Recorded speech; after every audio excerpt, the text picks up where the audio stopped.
이르시되 내가 진실로 오늘은 진실로가 많이 나오죠. 너에게 이르노니 그 아들이 아버지께서 하시는 일을 보지 않고는 아무것도 스스로 할 수 없나니 아버지께서 행하시는 그것을 아들도 그와 같이 행하느니라. 여러분, 아버지께서 하시는 일을 보지 않고는, 이런 걸 보면 아버지가 아들에게 하나씩 가르친다라고 하는 것들을 알 수 있죠. 이건 이렇게 하는 거야, 저건 저렇게 하는 거야, 이때는 이렇게 하고 저 때는 이렇게 하는 걸 한다. 저는 우리 아버지한테 교육을 받은 게 몇 가지가 없어요. 아버지가 초등학교 2학년 때 간암으로 들어 누우셨기 때문에, 그래서 아버지가 제게 가르치는 건 몇 가지 기억나는 건, 여러분 옛날에는 다 마루가 있고 그 밑에를 축담이라 그랬어요. 축담, 그죠? 그렇게 말을 썼어요. 거기에 신발을 벗을 때 아버지가 항상 야, 그 신발 벗어 놓는 거 보면 그 사람을 안다 그러면서 항상 신발을 벗고 가지런하게 신발을 딱 놔야 된다는 거, 그거 아버지한테 교육받았던 것 같아요. 그 교육받고 그 다음에 뭐 보고 배운 것밖에 없어요. 아버지가 벽실을 담그는 거, 모판을 만드는 거, 그리고 모를 찌고 모내기를 하시고, 토마토는 어떻게 심는지, 수박 농사는 어떻게 하는지, 호박 농사는 어떻게 하시는지, 콩은 어떻게 심는지, 참깨는 어떻게 심고 참깨는 어떻게 거두는지, 똥장구는 어떻게 지고 또 밭에 똥은 어떻게 퍼서 어떻게 주는지 다 보고 배운 거죠. 아버지께서 가르치신 건 제게 몇 가지가 안 되는 것 같아요. 막 가르침 받을 만한 때 아버지가 들어 누우셔서 아버지께 가르침 받은 건 많지 않고 그런 것 같아요. 지금 그랬다는 거예요. 아버지께서 다 하나씩 가르쳤다라는 거예요. 그리고 아버지께서 행하신 그것을 다 보고 배우고 아들도 그와 같이 행하고 살았다라고 말씀하시는 거죠. 여러분, 지금 예수께서 이 말씀을 하시는 거죠. 유대인 입장에서 예수님께서 하시는 말씀은 이해도 되지 않거니와 납득이 되지도 않거니와 용납할 수 없는 말들을 하고 계셨어요. 그렇죠? 아들이 아버지께서 하신 일을 보지 않고는, 이 무슨 얘기예요? 마치 하나님하고, 그렇죠? 자기를 한 집에 사는 아들처럼 말한다 이 말이에요. 이건 용납이 안 되는 거예요. 하나님 아버지하고 자기하고 한 집에 사는, 그리고 자기를 하나님의 아들인 것처럼, 그렇죠? 그리고 하나님이 자기 아버지인 것처럼 이렇게 지금 말하고 있는 거죠. 이건 납득 정도가 아니라 이거 용납이 안 되는 말씀을 하고 있다라고 하는 거죠. 아무것도 스스로 할 수 없나니 나는 아버지 아들로 태어나서 옷을 입는 것도 아버지한테 배우고 말하는 법도 아버지한테 배웠고 어떻게 걷는 건지 어떻게 앉는 건지 이런 모든 것들을 아버지께 다 배워드리는 거예요. 능력도 실력도 권세도 아버지로부터 다 물려받은 거다. 예. 지금 내가 38년 된 이 병자를 고친 거, 이거 전부 다 내가 아버지한테 보고 배운 거다. 이거 내가 그냥 하는 게 아니다. 전부 하나님께로부터 온 거다. 이 말씀을 하고 있는 것이죠. 아버지께서 행하시는 그것을 아들도 그와 같이 행하느니라. 이 말씀은 있잖아요. 나는 단지 하나님의 아들이다 라는 걸 뛰어넘는 말이라고 모든 성경학자들이 해석해요. 원어적인 걸 봐도 좀 그런 의미가 아주 다분해요. 이 말은 뭐냐면 나는 있잖니 육신으로 온 하나님이다. 이 말을 지금 주님께서 하고 계신 거예요. 여러분, 예수님이 지금 이 말씀들을 하는 이유가 무엇입니까? 38년 된 베데스다 연못가에 있는 병자를 고치지 않았겠어요? 예수님이 내 자리를 들고 일어나 걸어가라 하셨더니, 여러분, 이 38년 된 병자가 자기 자리를 들고 벌떡 일어나지 막 걸어가는 엄청난 일이 생긴 거예요. 그런데 하필 그날이 안식일이었어요. 유대인들이 이걸 걸고 넘어진 거예요. 네. 안식일에 병을 고치는 게 아닌데 안식일에 병을 고친 것이니 이건 유대인들 입장에서 난리가 난 거예요. 이건 하나님이 하시는 일도 아니고, 그리고 이건 하나님의 일도 아니라는 거죠. 안식일에 고쳤기 때문에. 이때 예수님이 유대인들을 분노케 하는 절대로 용납이 안 되는 말씀을 하시잖아요. 내 아버지께서 일하시니 나도 일한다.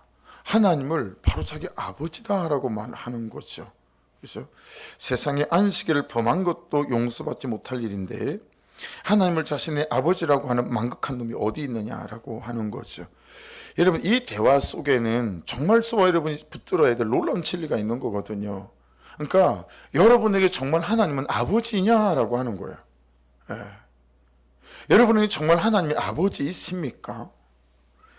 여러분이 정말 알고 있는 놀라운 말씀이 있잖아요. 그죠? 26절을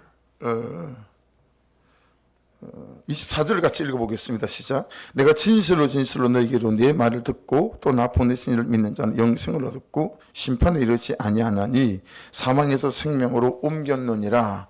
왜 그래요? 하나님의 자녀가 되어졌기 때문에 라고 하는 거죠. 정말 온전한 시뻘건 복음이 여기 또 있는 것 아니겠습니까?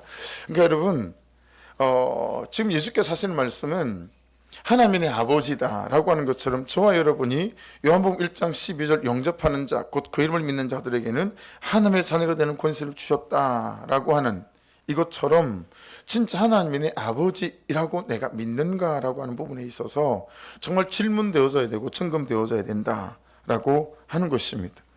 유대인들의 말과 분노와 태도를 보면서 우리가 깨닫는 건 어떤 것입니까? 유대인이 나고 그들의 말이 내 말이고 그들의 태도가 온전히 내 태도구나라고 하는 것을 깨닫는 거죠.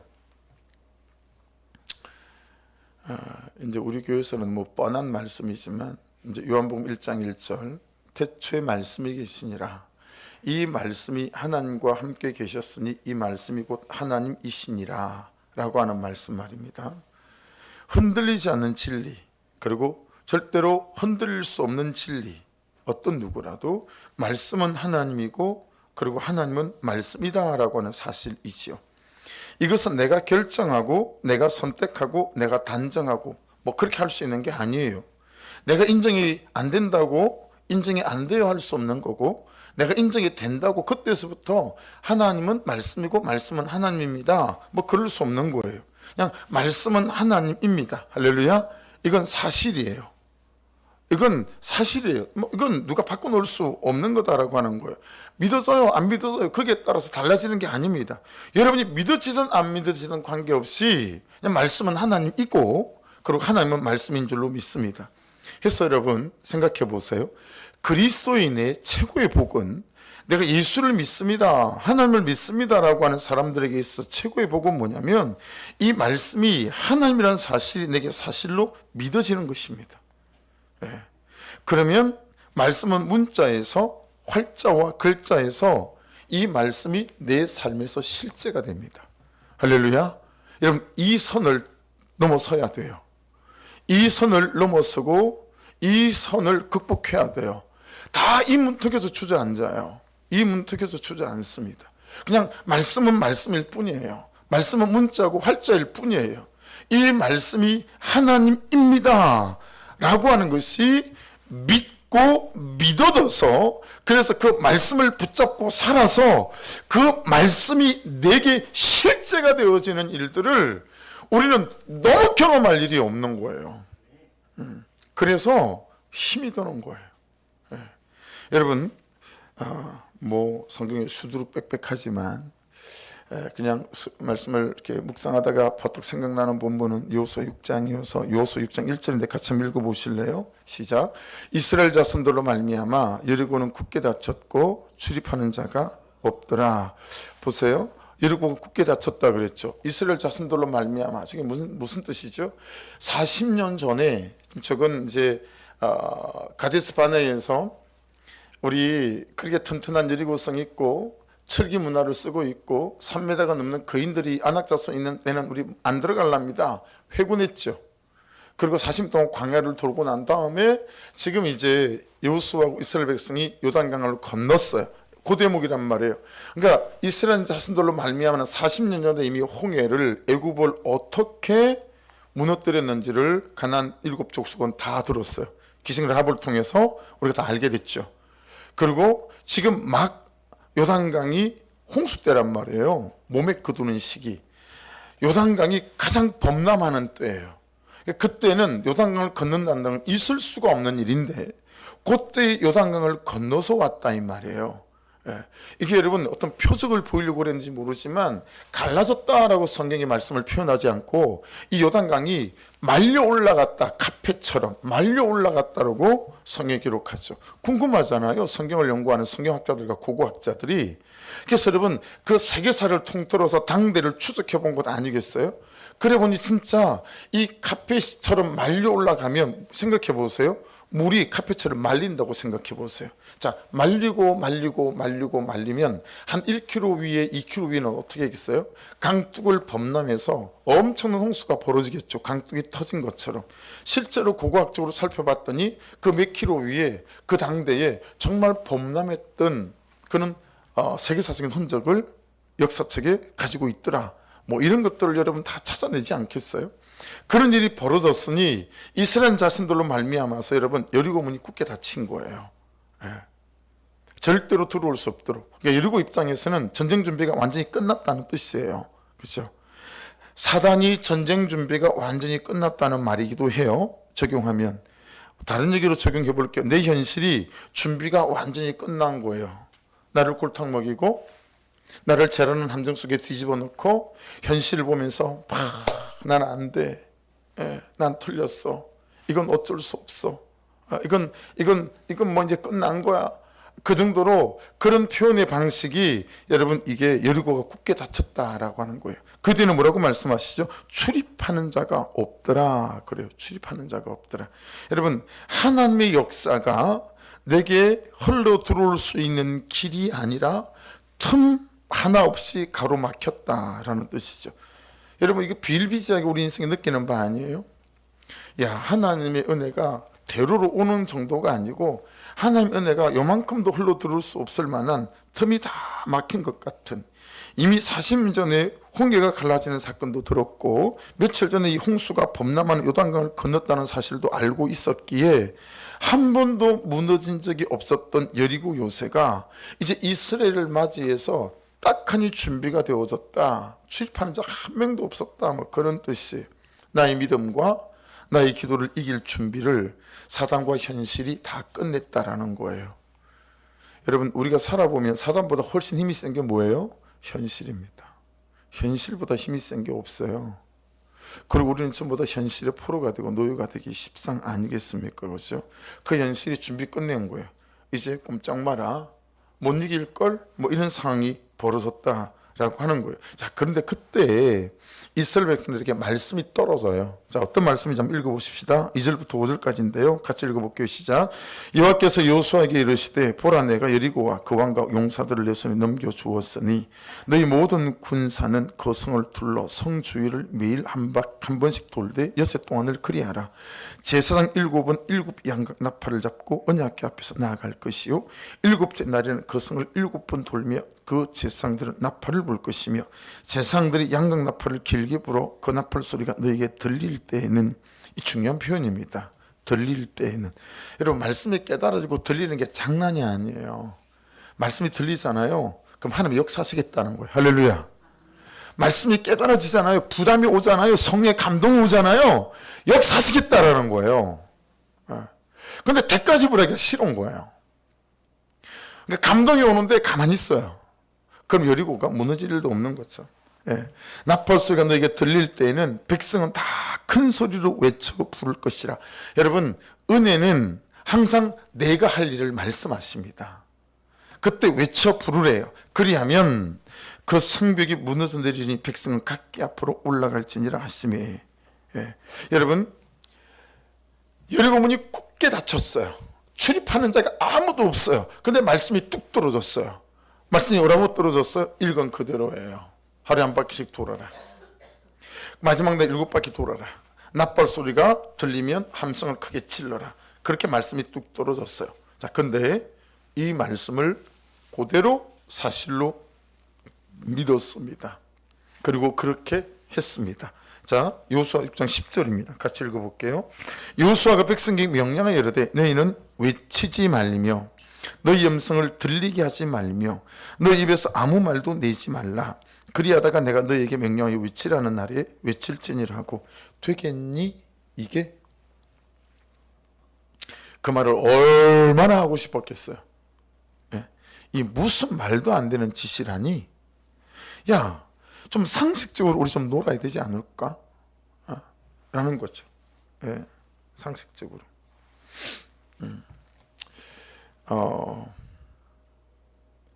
여러분, 돈 문제가 걸리잖아요. 직장 문제가 걸리잖아요. 소위 먹고 사는 문제.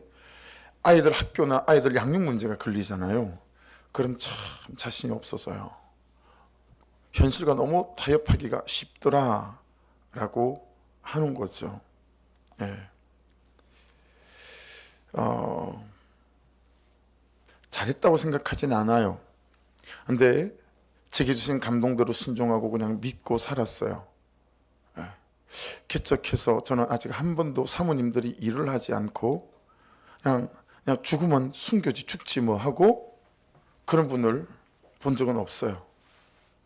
여기 미련하게 굴었는지 그냥 당장 저녁에 뭘 먹어야 될지 말아야 될지를 모르겠는데 그냥 목사하고 사모는 기도하고 전도하는 게 맞다라고 생각했어요. 그게 부르심이고 보내심이라고 생각했어요. 그리고 아내도 자식들도 쇠가 빠지게 만든 거죠. 예. 근데 그게 저는 저의 부르심이라고 생각했어요. 근데 제가 참 못된 아빠이고 남편이었던 이유는 그렇게 아내와 자식들을 고생하는데 내가 힘이 들지 않았다라고 하는 거예요. 그게 저의 회개의 지점이죠. 제가 불편하지 않는 거예요. 그냥 이렇게 사는 게 저는 맞다라고 생각했어요. 예. 애들이 어리니까 유치원을 보내야 되는데 우리 개척한 데가 지금도 가면 오제성이라고요. 담벼락 하나 사이로 유치원이 있어요. 그것도 금천에서 그 당시에는 제일 크다 하는 그 원장님이 여기 우리 파주시 시의원도 나오고 막 도의원 나왔다가 도의원 떨어지시고 막 그런 분이잖아요. 상담이나 받아보려고 데리고 가지 않았겠어요? 딸 둘을. 그랬더니 이 원장님이 한숨을 푹 쉬는 거예요.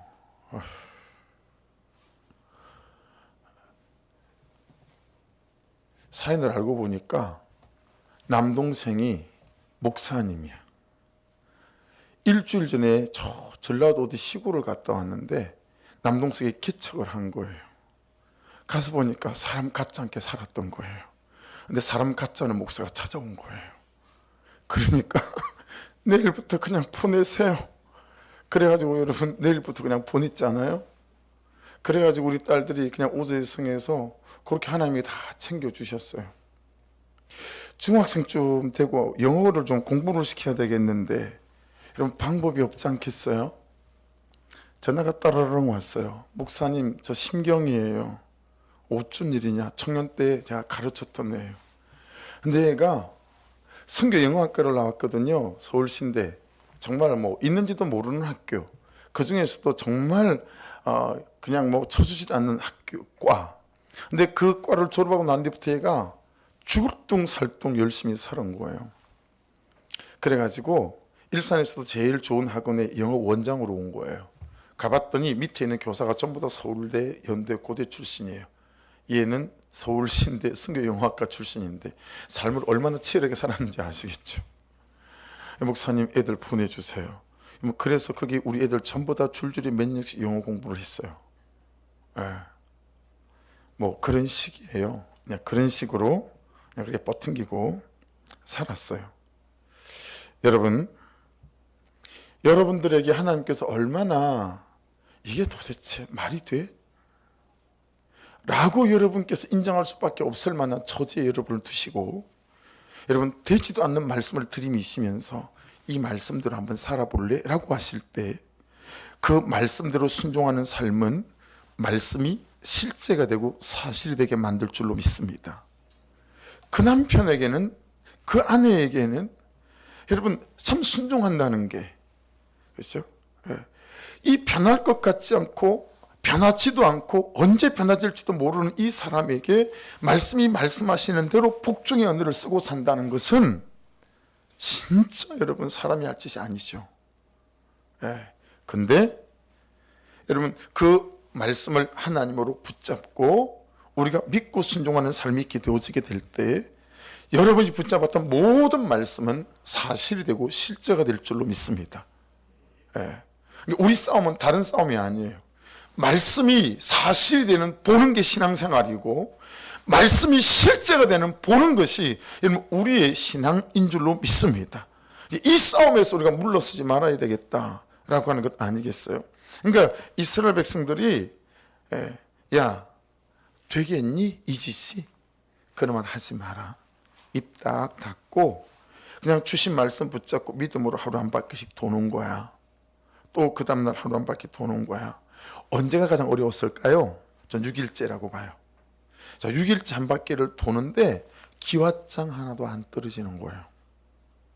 뽀시락 소리도 하나 안 나는, 기미가 보여야 되잖아요. 기미가.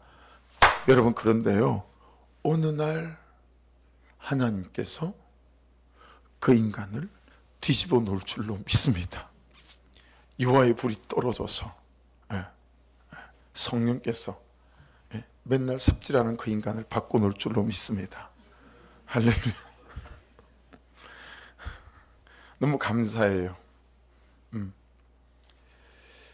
저를 그렇게 하나님께서 바꾸셨고 또 그렇게 바꾸실 줄로 믿고, 그래서 말씀이 우리에게 실제되고 현실되어진 역사들이 여러분 우리 서로가 정인되어지고 간정되어질 수 있기를 주의 이름으로 축복합니다.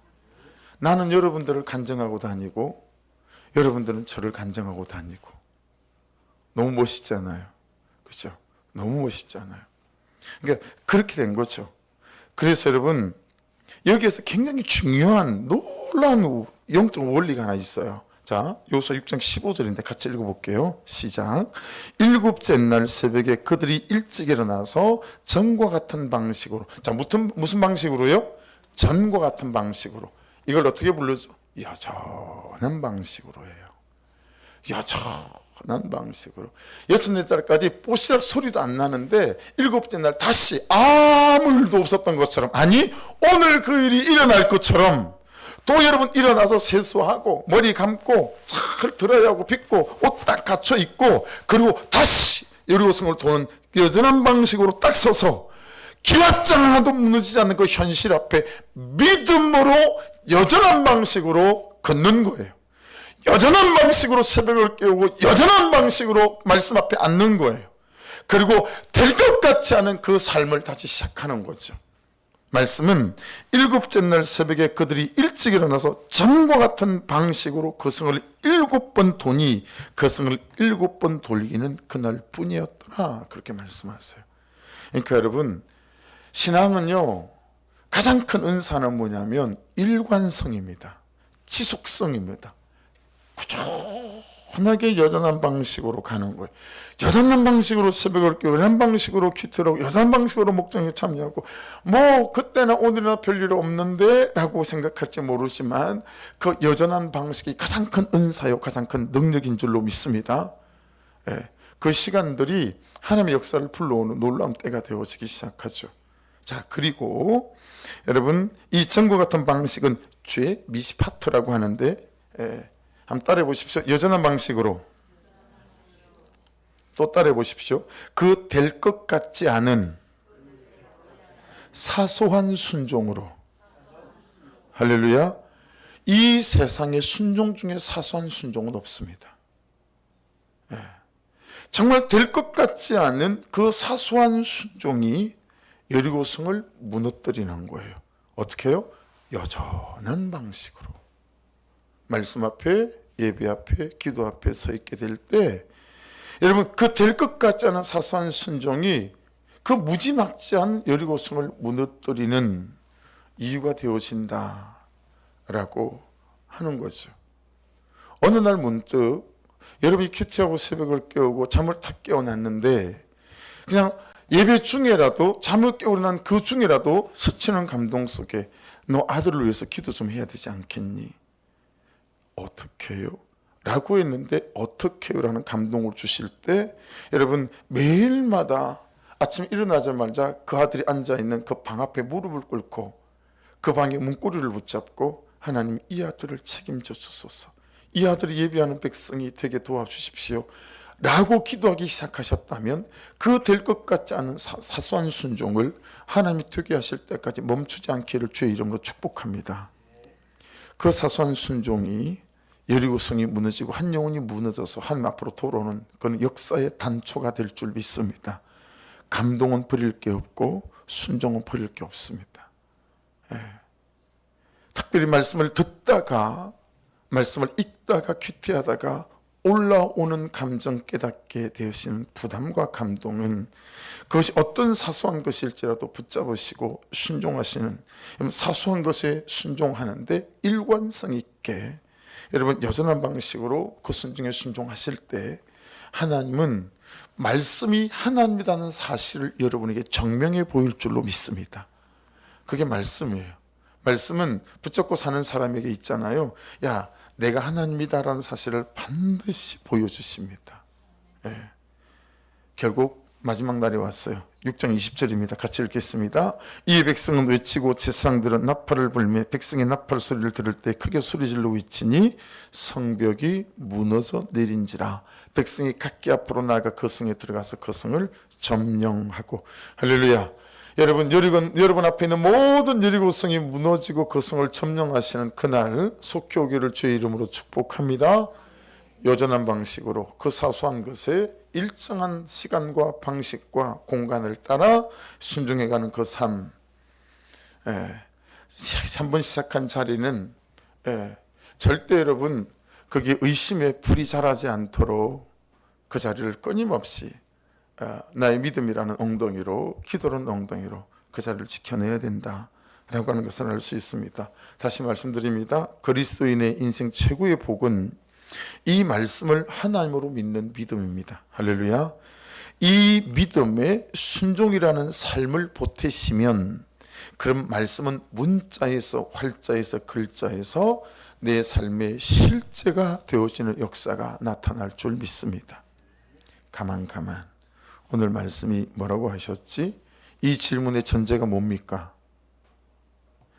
오늘 새벽에도 말씀드렸지만 이 말씀은 나에게 주시는 하나님의 말씀이다. 따라합시다. 이 말씀은 나에게 주시는 하나님의 말씀이다.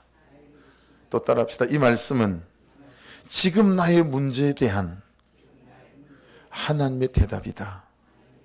이 말씀은 지금 내가 해야 할 선택과 결정에 대한 하나님의 음성이다. 아멘이십니까? 그게 우리가 말씀을 대하는 태도입니다. 그래서 우리는 새벽마다 아침마다 하나님 말씀 앞에 섭니다.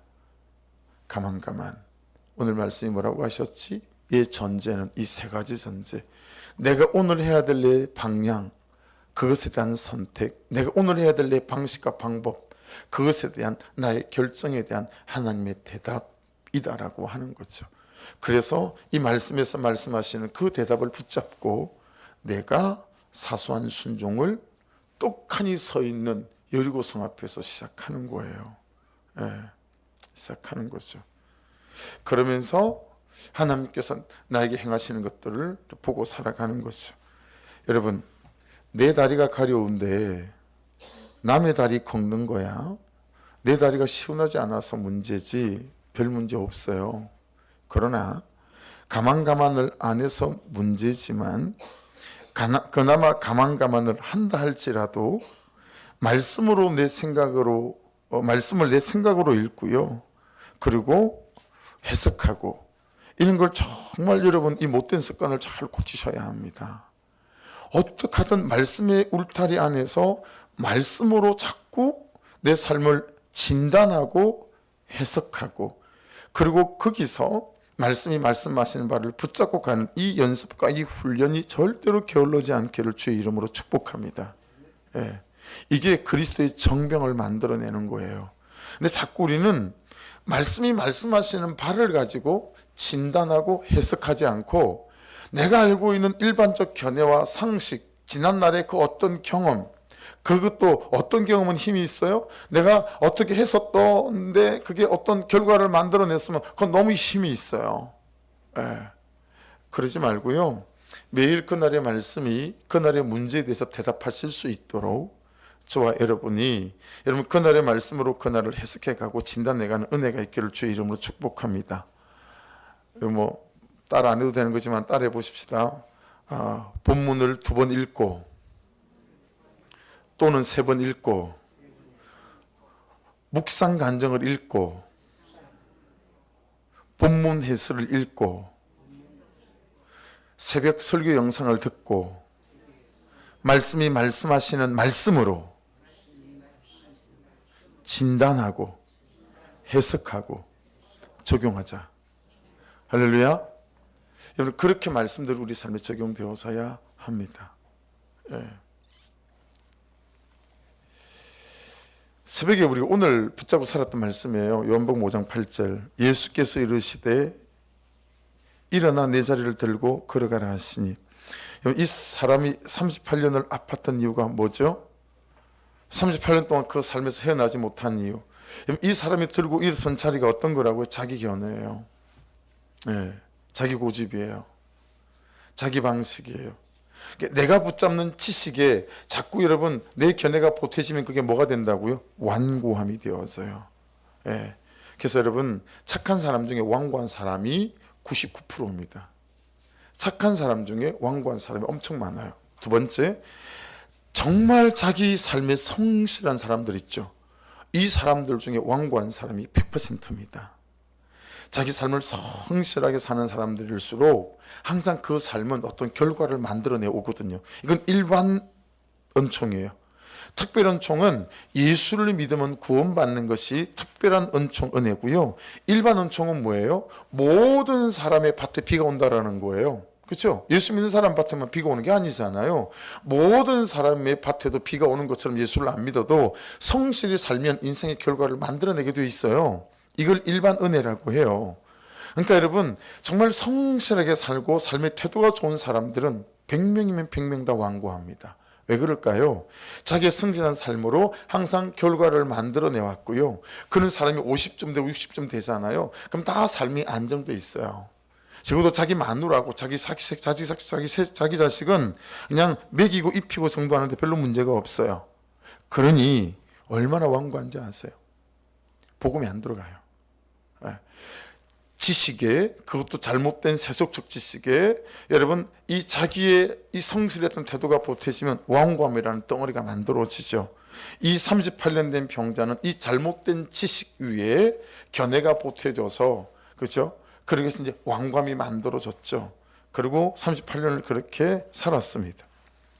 고장난 자기 삶의 방향과 목적, 또 고장난 지식, 고장난 진단과 해석 이런 거 아니겠어요? 25절 말씀 오늘 본문 같이 한번 읽어보실래요? 진실로 진실로 너에게 이르노니 죽은 자들이 하나님의 아들의 음성을 들을 때가 오나니 곧 이때라 듣는 자는 살아나리라. 할렐루야. 여러분 말씀을 통해서 날마다 하나님의 음성을 들으면 맨날 첫날 그날이 살아나는 날이 될 수 있습니다. 할렐루야. 그러니까 살기 위해서라도 큐티해야 돼요. 살기 위해서라도 말씀을 봐야 돼요. 살기 위해서라도 하나님의 말씀을 붙잡아야 됩니다. 사는 길은 거기에 있다라고 하는 것을 말씀해 주고 있어요.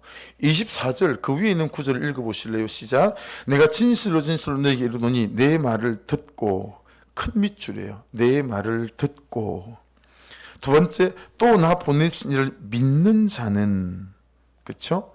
영생을 얻었고 심판에 이르지 아니하나니 사망에서 생명으로 옮겼느니라. 문자, 활자, 글자가 뭐가 됐죠? 나에게 실제와 사건이 되어졌다라고 하는 것입니다. 여러분 영원히 사는 영생이 있죠. 천국의 삶. 이것은 믿음의 열매라고 볼 수 있어요. 근데 영생은 어디부터 시작된다고요? 지금 여기서부터 시작되어지는 거예요. 이 땅에서의 영생의 삶은 뭘까요? 순종이 만들어내는 열매를 먹고 사는 거죠. 그렇죠?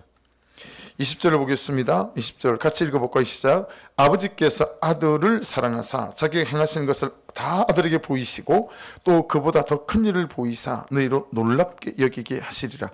여러분 자기가 행하시는 것을 다 아들에게 보이시고 더 큰 일을 보이사 앞에서 나눴던 것처럼 가르쳤다는 뜻이죠. 교제하시고 교통하셨다라고 하는 뜻이 되겠죠. 그래서 여러분, 이 20절 말씀은 우리가 붙잡고 있는 세 말씀, 세 구절로 잘 해석될 수 있어요. 자, 첫 번째는 뭐죠? 마가복음 1장 35절이에요. 같이 읽겠습니다. 시작. 새벽 아직도 밝기 전에 예수께서 일어나다가 한적한 곳으로 가서 거기서 기도하시더니, 여러분, 예수께서는 저렇게 하나님과 교통하셨어요. 교제하셨어요. 예. 그래서 우리가 신학교에서 축도를 예배 배울 때, 축도를 배울 때 마지막 이제 제일 처음에 성자 예수님에 대해서, 그죠? 그 다음에 성부 하나님의 그 놀라우신 사랑, 그리고 성부 하나님을 얘기할 때 교통이라는 단어를 안 들어가면 안 된다.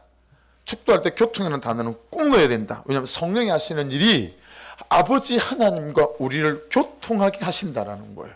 말씀하시는 걸 알아듣게 만들고, 우리가 기도하는 것들을 하나님께서 들으시고, 이것을 하시는 게 성령 하나님이시기 때문에 교통이라는 단어를 빼면 그 축도 아니다, 이렇게 말씀하셨죠. 근데 제 스승이었던 조동환 목사님은 거기서 좀 지나친 말씀을 하셔가지고 우리가 좀 어려웠죠.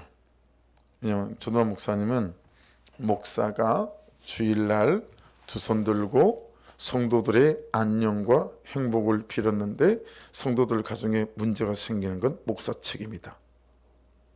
그 누가 축도를 하고 싶겠어요? 여러분은 그렇게 알아듣지 않기를 주의 이름으로 축복합니다. 예. 마음 너무 어렵더라고요. 야, 내 목사 때 진짜 축도는 안 해야 되겠다. 우리끼리 점심 먹으러 나가면서 그 말하고 나가는 거예요. 야, 다음에 우리 축도는 하지 말자.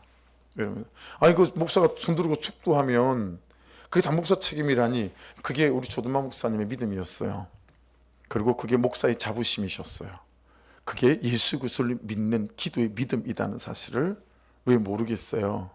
그렇죠? 예. 그러니까 여러분, 새벽마다 예수님은 하나님과 이렇게 교통했다고요. 교제했다고요. 예. 그리고 우리는 말씀으로 그렇게 날마다 하나님과 교통하고 교제할 수 있다고요. 할렐루야. 어렵게 생각할 거 없어요. 안 보여요. 안 들려요. 아니요. 더 확실한 게 여기 있어요. 말씀 앞에 서는 것이 하나님 그분의 얼굴을 보는 것이고, 할렐루야. 그분의 소리를 듣는 것이고, 아멘. 그렇죠? 나에게 말씀하시는 시간이고 내가 듣는 시간이에요. 그리고 나는 기도로 또 그분께 내 말씀들을 올려드리는 거고, 그렇죠? 두 번째 말씀은 뭐예요? 요한복음 10장 4절 20절이 그대로 해석이 돼요. 보세요. 아버지께서 내게 하라고 주신 일을 내가 이루어 아버지를 이 세상에서 영화롭게 하였사오니. 교통하고 말씀 앞에 서서 오늘 내게 주시는 말씀을 따라 사소한 순종을 시작하는 거예요. 여리고 같은 데 현실 앞에 서서. 세 번째 말씀은 8장 29절이죠. 나를 보내신 이가 나와 함께 하시도다. 왜요? 나는 항상 그가 기뻐하신 일을 행함으로. 그가 기뻐하신 일은 뭐죠? 나에게 말씀하신 일이죠. 그러니 별 인생 없다고요. 이 세상에 위대한 일이 따로 있지 않아요. 여러분이 대단한 부자가 돼야 하나님께서 할렐루야 그러지 않아요. 여러분, 하나님께서 말씀하신 그 사소한 일에 순종하는 것이 하나님이 기뻐하시는 일이고 기뻐하시는 인생인 줄로 믿습니다. 그 사람을 찾으시는 거예요. 그 사람을 찾으시는 거예요. 예. 그게 여러분 하나님을 기쁘시게 하는 것이고, 그랬더니 하나님께서 나를 혼자 두지 아니하시고 항상 나와 함께 하시는 것이죠. 이것보다 이 세상을 살아가는데 그 큰 능력이, 더 이상 더 큰 능력이 어디 있겠어요? 하나님이 항상 나와 함께 하신다라고 하는 거예요.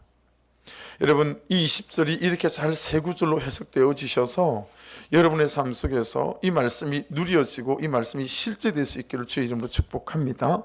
21절 보십시다. 아버지께서 죽은 자들을 일으켜 살리심 같이 아들도 자기가 원하는 자들을 살리느니라. 여러분, 틀림없습니다. 예수님이 하시는 일은 살리시는 일입니다. 아멘. 예수님의 일은 일으키시는 일인 줄로 믿습니다.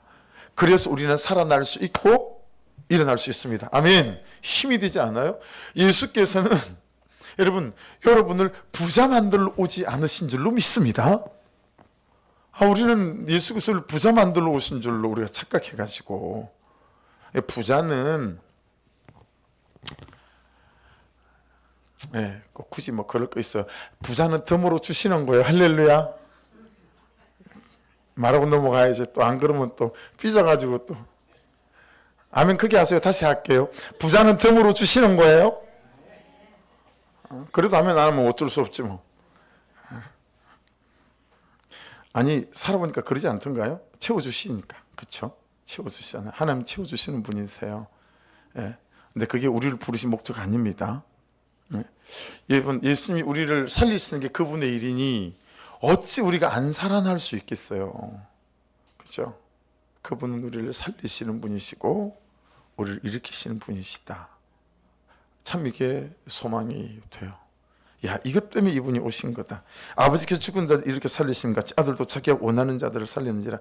이게 자기가 원하는 자만 살린다는 게 아니고요. 원하는 자들을, 이 원어를 찾아보게 되면 내가 예수를 택하면, 이게 좀 신학적으로 넘어가면 시간도 많이 걸리고 이제 좀 복잡한 거예요. 요한복음에는 신학이 많아요. 교리가 많고 교의가 많거든요.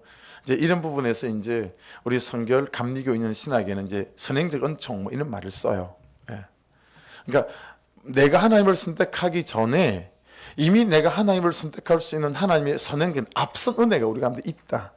그게 이제 선행적 은총 이런 거거든요. 영접하는 자 이런 말 많이 나오잖아요. 근데 여러분 신편에 가게 되면 무슨 말씀이 있냐면 하나님이 나를 영접하사 이런 말씀이 있어요. 내가 하나님을 영접하기 전에 하나님께서 세상에 나 같은 놈을 영접하셨다는 거예요. 예. 그래서 이걸 선행적 은총. 근데 후행적 은총도 있어요. 그렇게 선택해놓고 끝내지 않고 하나님께서 나를 이끄시는 삶. 네. 이걸 이제 장로교에서는, 가톨릭에서는 어려운 말을 써요. 견인 이렇게 불러요. 근데 우리 성결교에서는 그런 말을 쓰진 않아요. 근데 복잡한 건 뭐 기회가 있을 때. 근데 어쨌든 여러분, 예수께서 우리에게 하시는 일은 살리시는 일이에요. 아멘. 그분이 하시는 업이 그 업이니 우리가 그분을 믿으니 날마다 그분은 우리를 살리시는데 바쁘신 분인 줄로 믿습니다. 그럼 우리는 살아날 수 있다. 근데 여러분, 우리가 어디서 죽은 자들이기 때문에 예수께서 우리를 살리시는 거죠? 죄에서 죽은 자들이기 때문에 그래요. 죄 때문에 죽은 자들이기 때문에 그래요. 그래서 제일 큰 소망이 있는 사람은 뭐냐면 죄 때문에 자빠진 사람들이에요. 할렐루야. 죄 때문에 엎어진 사람에게 제일 소망이 있어요. 우리 주님 특기예요. 죄에서 엎어지고 죄에서 자빠진 사람 살리는 거. 할렐루야. 죄인들이 왜 대답이 없으십니까? 죄인들을 살리는 게 우리 주님의 특기라니까요. 그러니 제게 얼마나 소망이 있어요. 정말 소망이 있는 거예요. 여러분, 그런 말 세상에서 쓰잖아요. 그 사람을 알아보는 방법 중에 하나는 그 사람의 친구를 보는 거다. 뭐 그런 말 세상에 쓰잖아요. 그죠? 여러분, 저 사람이 진짜 백이 그리스도인인가? 이걸 보는 방법이 하나 있답니다. 뭘까요? 그 그리스도인이, 그 집사님이, 그 권사님이, 그 성도가 뭐하고 싸우고 있는지를 보면 그 사람이 진짜 기수생인지 알 수 있다는 거예요. 맨날 아내하고 싸워. 조금 문제가 있다는 거죠. 맨날 남편하고 싸워. 문제가 있다는 거죠. 맨날 돈하고 싸워요. 돈. 문제가 있다는 거예요. 지훈아, 환영한다. 늦게 오는 자가 복되다는 거 알지? 학원 공부 마치고 또 온 거잖아요. 뭐하고 싸우세요? 뭐하고 싸워요? 여러분, 오늘 뭐하고 싸우다, 누구랑 싸우다 오셨어요? 사장님이랑 싸우다 오셨어요. 왜 월급을 안 올려줄까? 새가 바뀌었는데. 뭐. 여러분, 진짜 그리스도인은 뭐와 싸우는지 보면 알겠어요? 그 사람이 죄와 싸우는가라는 걸 보면 알 수 있다는 거죠. 여러분은 죄와 싸우십니까? 맨날 내 싸우는 대상이 자존심이면 그게 그 사람의 현재예요. 내가 싸우는 대상이 그 사람의 현재라는 거예요. 맨날 열등감하고만 싸워. 맨날 자존심하고만 싸워요. 여러분, 예수님은 나의 죄와 싸우기 위해 오셨고 나의 죄를 이기시고 살리신 줄로 믿습니다.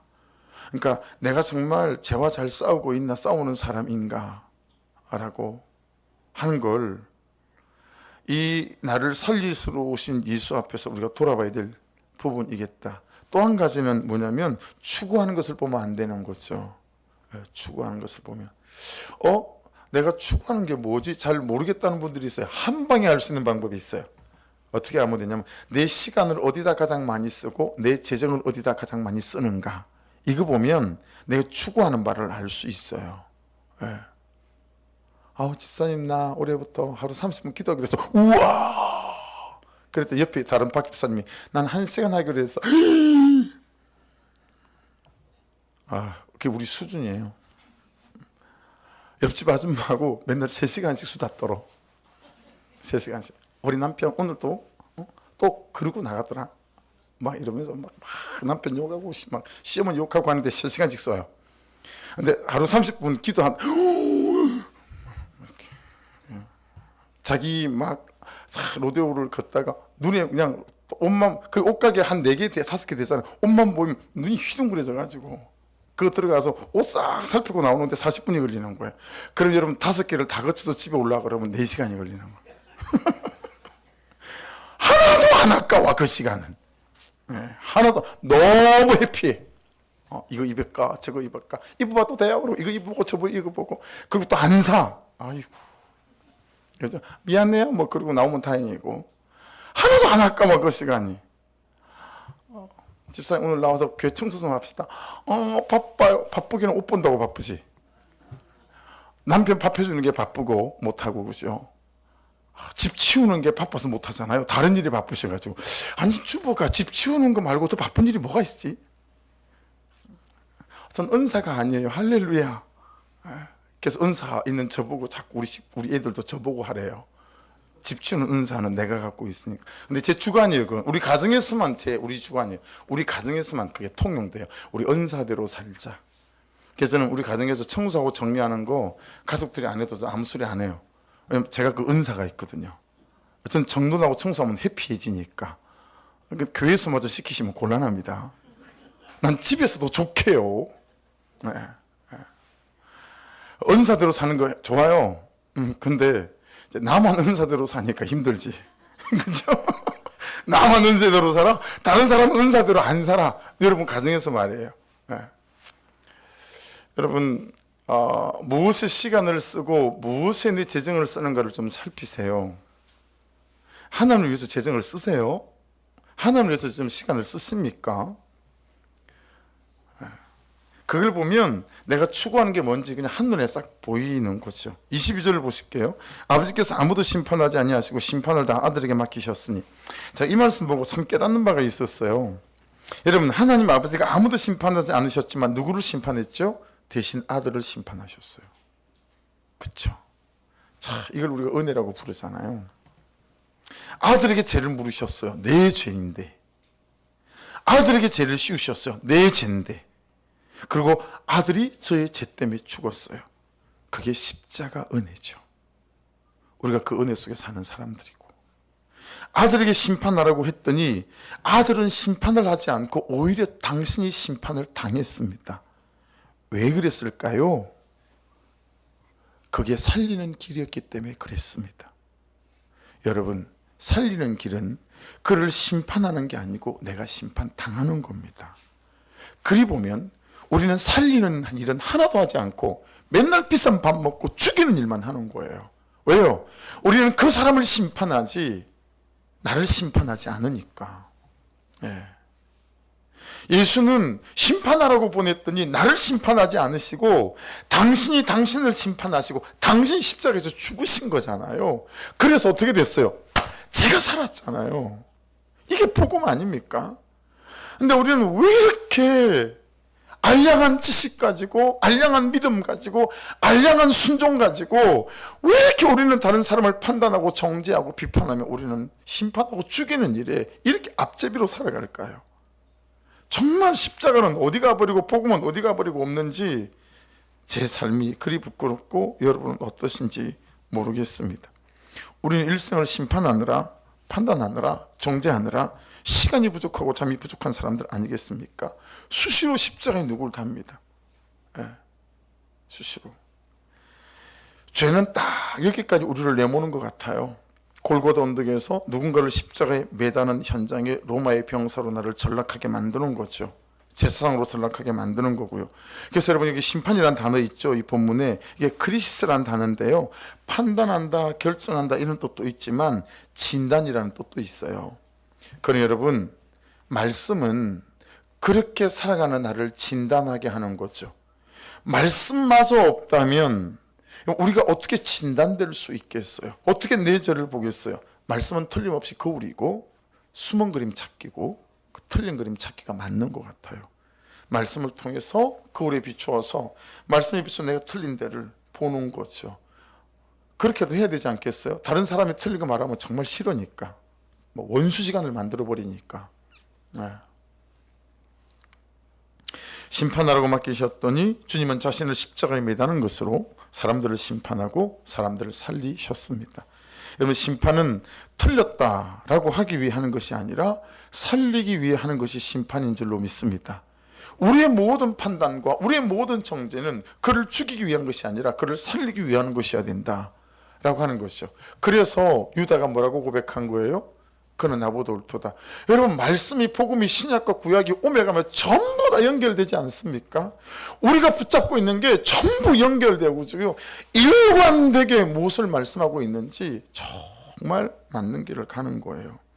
그는 십자가에 매달리기 위해 하는 것이 심판이 아니라 나를 십자가에 매달리기 위해 하는 것이 심판이구나 라고 하는 것을 깨닫게 되었습니다.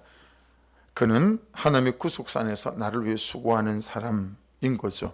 여러분 옆에 있는 그 사람, 맨날 여러분이 심판하는 그 사람, 십자가에 매다는 그 사람은 하나님의 구속사 안에서 나를 위해 수고하는 사람이다 라고 하는 것을 깨닫게 되어집니다. 26절을 보십시오. 아버지께서 자기 속에 생명이 있음 같이 아들에게도 생명을 주어 그 속에 있게 하셨고, 이것은 모든 온천이 예수 그리스도 그분으로부터 흘러나온다라고 하는 뜻이에요. 그래서 요한복음 7장 조금 이따 좀 지나갈 말씀 38절에 보시면 나를 믿는 자는, 같이 한번 읽어볼까요? 자막이 떴네요. 시작. 나를 믿는 자는 성경의 이름과 같이 그 배에서 생수의 강이 흘러나오라 하시니, 할렐루야. 다 살리는 거예요. 저게 살리는 사람 되기 위해서 그렇습니다.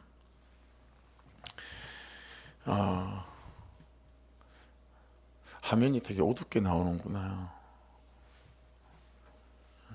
막 뻘겋게 나오고 막 그러네. 오늘따라 보여가지고 기도합시다. 기도.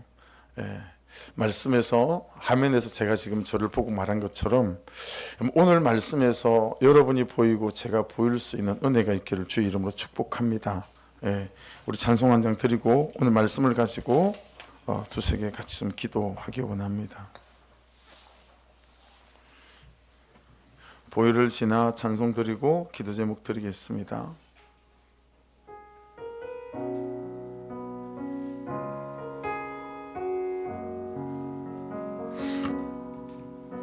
보혈을 지나 하나님 품으로, 보혈을 지나 아버지 품으로, 보혈을 지나 하나님 품으로 한 걸음씩 나아가네. 보혈을 지나, 보혈을 지나 하나님 품으로, 보혈을 지나 아버지 품으로, 보혈을 지나 하나님 품으로 한 걸음씩 나아가네. 존귀한 주 보혈이 내 영을 새롭게 하시네. 존귀한 주 보혈이 내 삶을 새롭게, 존귀한 주님의 보혈이, 아멘. 존귀한